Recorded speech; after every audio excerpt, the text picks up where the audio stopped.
독수리같이 날아오르는 사람이라는 제목으로 우리 은혜를 나누겠습니다. 우리 현대인들의 생활이 어른이나 아이들도 참 바쁩니다. 피곤하고 마음에 여유가 없고 한마디로 곤비합니다. 그래서 그런지 주말이 되면은 고속도로가 차량으로 가득 메워지는 걸 볼 수 있습니다. 들로, 산으로, 바다로, 또 가서 캠핑 가서 불멍 때리며 좋아합니다. 물론 그런 것도 해야지요. 그러나 순간의 쉼이고 지속적이지 못하다는 사실입니다. 그래서 우리 성도들에게 완전한 회복과 쉼의 방법을 오늘 본문 말씀을 통해서 하나님 아버지께서 저와 여러분에게 말씀하고 있습니다. 여호와를 앙망하는 자는 새 힘을 얻으리니 독수리가 날개치며 올라감 같을 것이요 다른 벅질하여도 곤비하지 아니하겠고 걸어가도 피곤하지 아니하리로다. 아멘. 한마디로 하나님 앞에 나와서 불멍 때리라 라는 겁니다. 모세는요, 구약의 참 좋은 지도자죠. 훌륭한 지도자입니다. 나이 80이 돼서 시내산으로 양떼를 몰고 가는데, 아니 가시나무에 불이 확 붙어 있습니다. 그래 가시나무는 타지 않고 불이 확 붙어 있는 거예요. 가까이 가서 보니까 그래도 가시나무가 불에 확 타 있는 거예요. 한마디로 불멍 때리고 있을 때 그 속에서 하나님의 음성이 들립니다. 모세야 모세야, 이곳은 거룩한 곳이니 내 발에서 신을 벗어라. 거기서 하나님을 만나게 되었습니다. 능력을 받았습니다. 그리고 사명을 받았습니다. 그리고 자신의 백성들, 바로 왕의 그 종살이하던 그 백성들을 이끌어내어서 하나님이 약속하신 땅으로 이끌어가는 출애굽의 훌륭한 지도자가 되었습니다. 초대교회로 한번 넘어가 볼까요? 오순절날이 되었습니다. 간절히 기도하고 있던 120명의 우리 성도들, 제자들이 오순절날이 이름에 하늘에서 우리 모닥불 피우면은 불꽃이 확확 나잖아요. 그런 식으로 하늘에서 불똥이 머리 위에 다 있는 거예요. 서로들 머리 위에 있는 불을 보고 불멍 때리다가 하늘의 능력을 받았지 않습니까? 성령의 충만함을 받아서, 권능을 받아서 담대하게 하나님의 그 복음을 전하며 세계 복음화를 이루게 되었고, 오늘 우리가 이 자리에서 복음을 듣게 되어진다는 사실을 우리는 기억하게 됩니다. 그래서 오직 여호와를 앙망하는 자는 새 힘을 얻으리니, 여기서 앙망이라는 우리가 잘 쓰지 않는 단어가 나옵니다. 한마디로 불같은 하나님을 불멍 때리라, 이 말씀이에요. 다시 한번 정리해서 말씀드리면은 하나님을 우러러 바라보면서 믿고 기다리라는 뜻입니다. 그래서 첫째로 하나님을 앙망한다는 것은요, 복음을 믿는 것이요, 예수를 믿는 게 하나님을 앙망하는 겁니다. 하나님을 믿는다는 것은 무엇입니까? 예수님께서 이렇게 말씀하셨어요. 하나님을 믿으니 나를 믿으라 하셨습니다. 하나님께서는요, 심혈을 기울이시고 계획하셔서 예수 그리스도 하나님의 아들을 이 땅에 보내주신 것입니다. 이것을 우리가 받아들이고 믿을 때 하나님을 앙망한다라고 하는 겁니다. 사람은요, 죽었다가 깨나도 마귀를 이길 수가 없습니다. 그러나 하나님은 이기셨다는 거예요. 사실 우리 할아버지 아담이요, 마귀의 유혹을 받아서 죄를 범하였습니다. 죄의 유전적인 속성에 따라서 우리에게, 태어나는 모든 우리 자녀들에게 죄가 임했고 사망이 왔다라고 했습니다. 그래서 사람이 죄와 저주와 사망 가운데 살다가 사람이 한 번 죽으면 반드시 심판이 있으리라 라는 말씀에 따라서 지옥 형벌을 받게 되는 마귀의 자녀가 되어버렸습니다. 우리 옛사람이 그렇다 이겁니다. 그래서 하나님께서 해결책으로 예수 그리스도를 하나님의 아들로 이 땅에 보내주신 거예요. 이 땅에 오실 때 원죄를 피해서 오셨어요. 동정 탄생하시고 죄가 없으신 몸 하나님께서 예수 그리스도로 오셔서 그분이 저와 여러분의 죄값을 위해서 사망을 없애시고자 십자가에서 물과 피를 다 쏟으시고 죽으시고 3일 만에 부활하셨다는 사실을 우리가 꼭 믿으시기를 부탁을 드립니다. 그러므로 하나님을 앙망한다는 것은요, 우리가 진정으로 이 복음을, 하나님이 보내주신 예수 그리스도를 받아들이고 알아보고 회개하여 이제는 사망에서 생명으로 바뀌어지고 영벌에서 영생으로 바꿔지고 마귀의 자녀에서 하나님의 자녀로 신분 변화가 있게 되는 겁니다. 이제 우리에게는 지옥 형벌이 아니라 하나님의 나라를 상속, 즉 물려받게 되는 축복의 자녀들이 되었다라는 겁니다. 이런 자들은요, 성령을 받고 이제는 세임을 받아서 독수리가 날개치며 올라가는 그런 삶이 살아가게 된다라는 사실을 꼭 기억하시기 바랍니다. 아우구스티누스라는 아주 훌륭한 분이 이런 말을 했어요. 하나님 품으로 돌아오기 전에는 결코 안식이 없다라고 했습니다. 미국의 대통령이 트럼프가 되었습니다. 그 트럼프를 당선시킨 1등 공신이 하나 있는데 일론 머스크예요. 세계적인 부자입니다. 굳이 트럼프 곁에 있다 해도 뭐 돈을 더 벌고 그럴 필요가 없는 사람이에요. 그런데 이 트럼프를 지지해서 트럼프를 당선시켰습니다. 사실 일론 머스크라는 사람은요, 트럼프 혐오자였다 합니다. 그런데 어느 날 그의 두 아들이 있었는데 그 장남이 아버지 사무실에 들어와서 장남이요, 아버지 그래야 되는데 아빠 하고 부르는 거예요. 성전환 수술을 해가지고 남자가 여자를 완전 성전환 수술해서 아빠 하고 달려드는데 이걸 일론 머스크가 기겁을 한 겁니다. 이런 일이 내 가정에 있었구나. 그래서 이 민주당과 바이든을 버리고 트럼프에 가담해서 당선을 시킨 겁니다. 오늘 이것처럼요, 복음을 알지 못한다면요, 이 세상의 흐름대로 나를 방치하는 사람이 될 겁니다.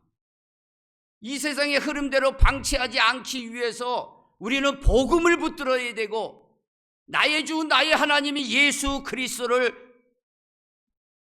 믿고 바라보시기를 간절히 바랍니다. 하나님 아버지가 우리에게 기대하시는 것은요, 예수께서 십자가에 죽으시고 부활을 통해서 복음을 진정으로 믿는 것입니다. 이럴 때 진정으로 우리에게 영적인 새 힘으로 세상을 이기게 된다라는 사실을 꼭 기억하시기를 바랍니다. 얼마 전에도 우리나라에도 한번 온 사우디 아라비아 왕세자 빌살만이라는 사람이 있습니다. 미스터 에브리싱이에요. 모든 것이 가능한 사람입니다. 돈이 많기 때문에요. 그런데 이 사람이 그 왕권을 왕으로 등극하기 전에는요 전혀 가망성이 없었답니다. 권력 승계 서열상 결코 왕으로 세울 수 없는 위치였답니다. 그런데 그의 모친이 지략을 해서 그 아버지 왕 앞에서 이 어린 빈살만 왕세자하고 점심을 항상 같이 먹도록 했답니다.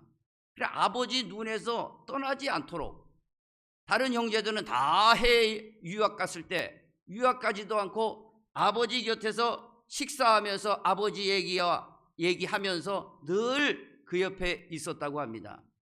그래서 이 왕권이 결국에 가선 친밀하게 있었던 이 빈살만 이 사람에게 왕위를 물려주게 되었던 겁니다.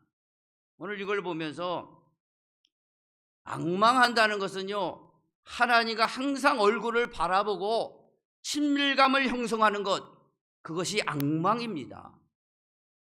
가장 강력한 능력입니다. 그게 하나님의 얼굴 앞에서 많은 시간을 보내며 얼쩡거리는 신앙이라고 합니다. 이런 신앙이야말로 오늘 본문의 말씀처럼 거룩한 세임을 받아 능력을 받게 된다는 사실을 꼭 기억하시기를 바랍니다.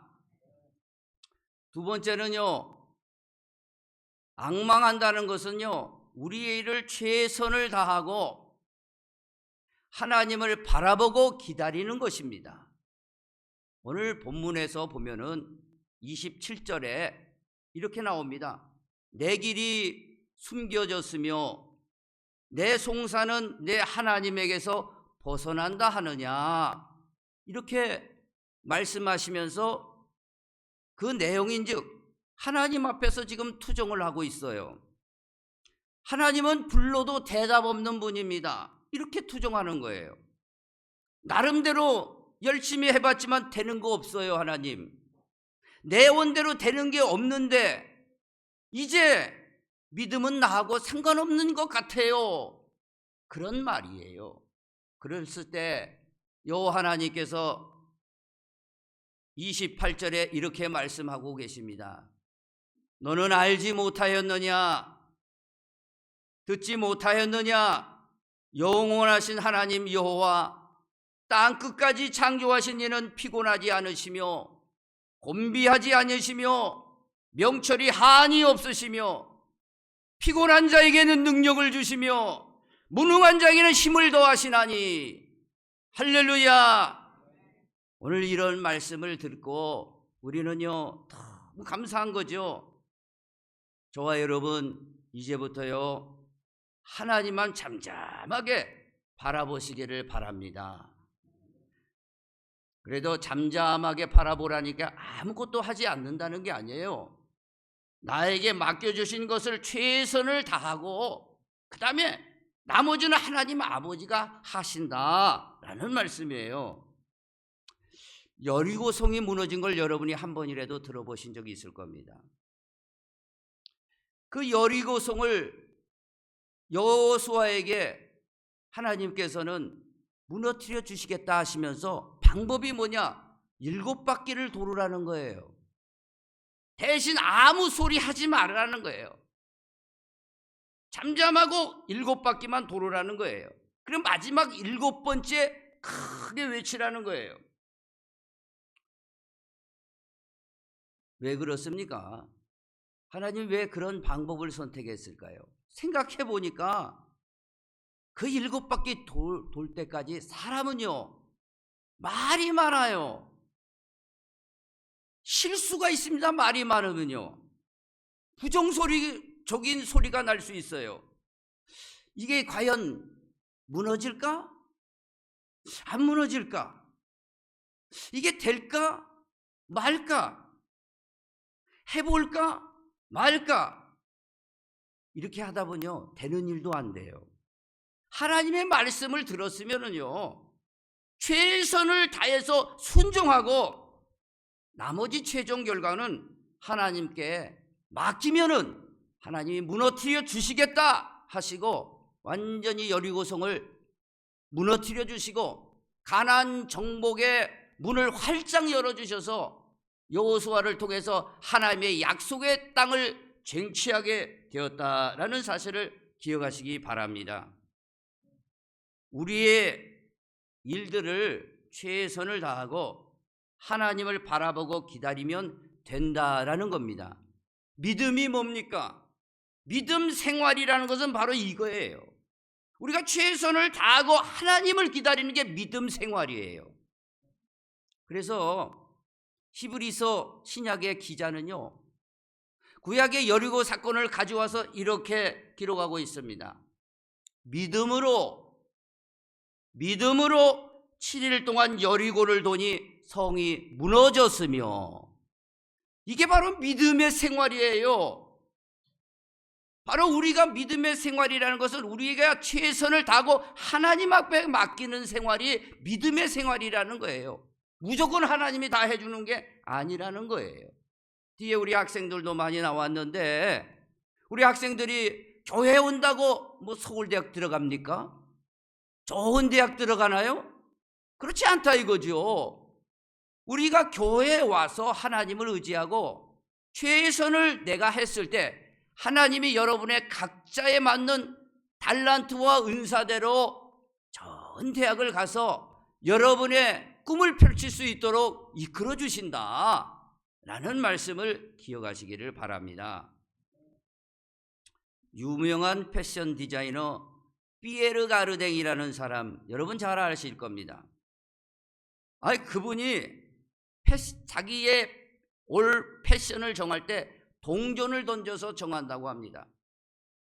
동전을 탁 던져서 앞면이 나오면은 이번 가을에는 배꼽을 내야겠다, 이렇게 하는 거예요. 또 동전을 돌려서 이번에는 뒷면이 나오면 앞가슴을 파야겠다라고 나오는 거예요. 바지의 길이를 줄일까 말까, 이것도 다 동전으로 한다는 거예요. 참 웃긴 얘기 같지만 이 동전 하나 던져서 그렇게 결정한 다음에는요, 이 피에르 가르댕이라는 디자이너는요, 생명을 다해서 최선을 다해서 그걸 해낸다는 거예요. 동전을 가지고도 생명을 걸어서도 성공하는데, 우리 전능하신 하나님 아버지를 믿는 저와 여러분이 믿고 최선을 다한다면은 반드시 좋은 일이 일어난다는 사실을, 그래서 그 과정에서도 피곤한 자에게는 능력을 더하시고 곤비한 자에게는 힘을 더하셔서 반드시 해내도록 하신다는 사실을 기억하시기 바랍니다. 우리의 믿음을 좀 돌아보면서 이제부터라도요, 이제는 기도에 최선을 다해 봅시다. 말씀을 한번 읽어봅시다. 이제는 그 다음에 예배도 최선을 다해서 하나님 앞에 영광을 돌리며 해보시는 거 부탁을 드립니다. 주일 성수도 시작했으면은요, 우리가 최선을 다해서 성심성의껏 하는 거예요. 그러면은요, 우리의 삶을 하나님이 본문 말씀처럼 새 힘을 내려주시고 독수리처럼 날개치며 올라가는 그 힘을 공급해 주신다라는 약속의 말씀을 꼭 붙드시기를 바랍니다. 오늘 이 독수리 얘기가 나왔는데, 마지막으로 우리 독수리처럼 날아오르는 저와 여러분 성도들이 되기를 간절히 바랍니다.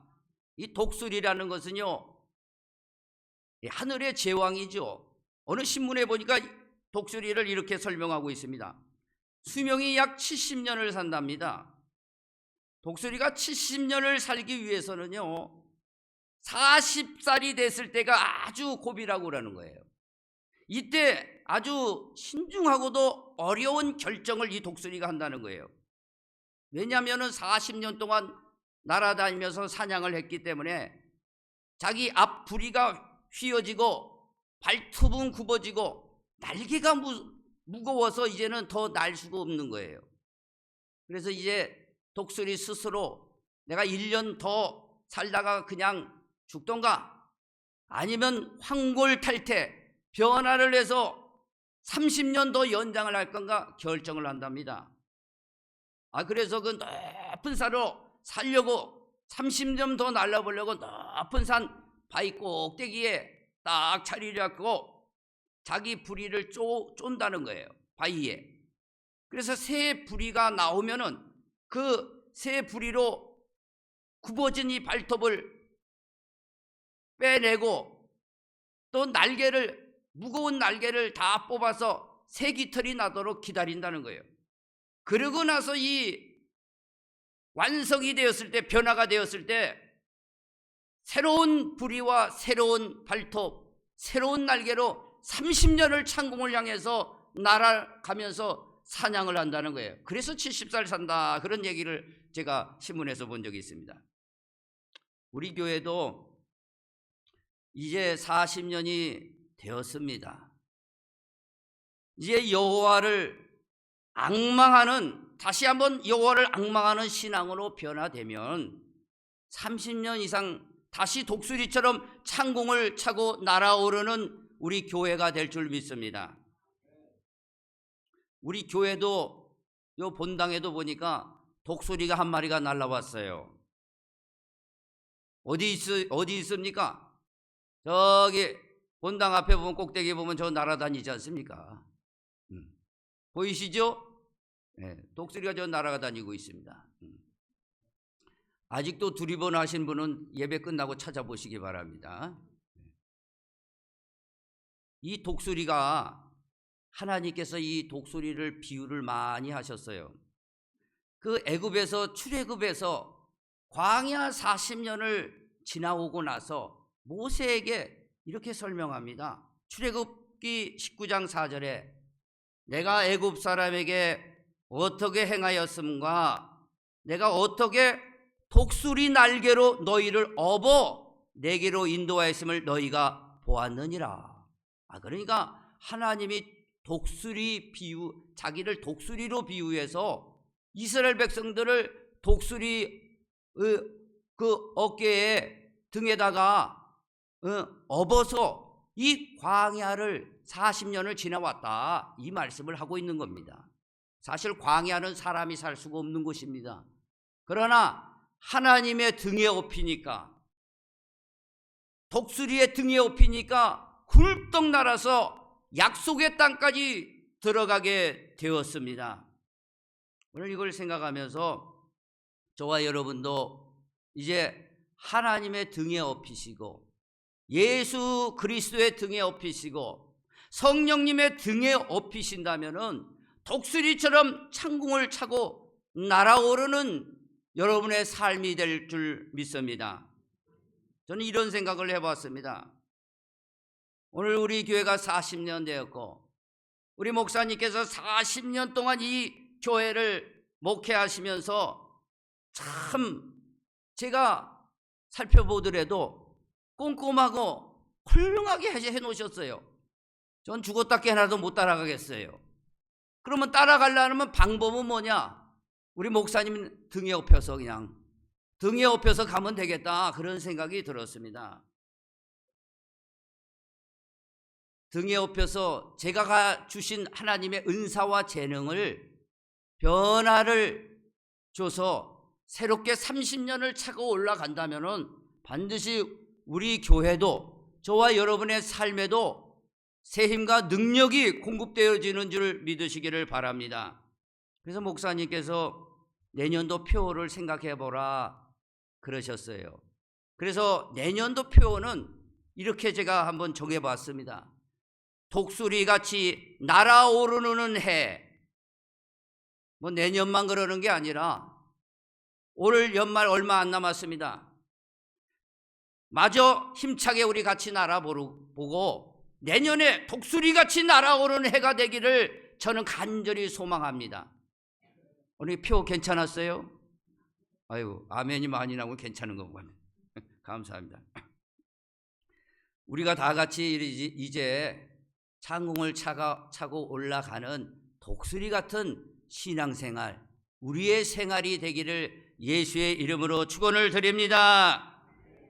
하나님 아버지, 감사를 드립니다. 저희들에게 피곤한 자에게 능력을 주시고 곤비한 자에게는 힘을 더하여 주셔서 독수리같이 날아오르는 방법 가르쳐 주심을 진심으로 감사합니다. 여호와를 앙망하는 저와 우리 성도들이 되어서 하나님, 우리 교회가 정말 창공을 차고 올라가는 독수리처럼 되어질 수 있도록 축복하여 주시옵소서. 예수님의 이름으로 간절히 기도하옵나이다. 아멘.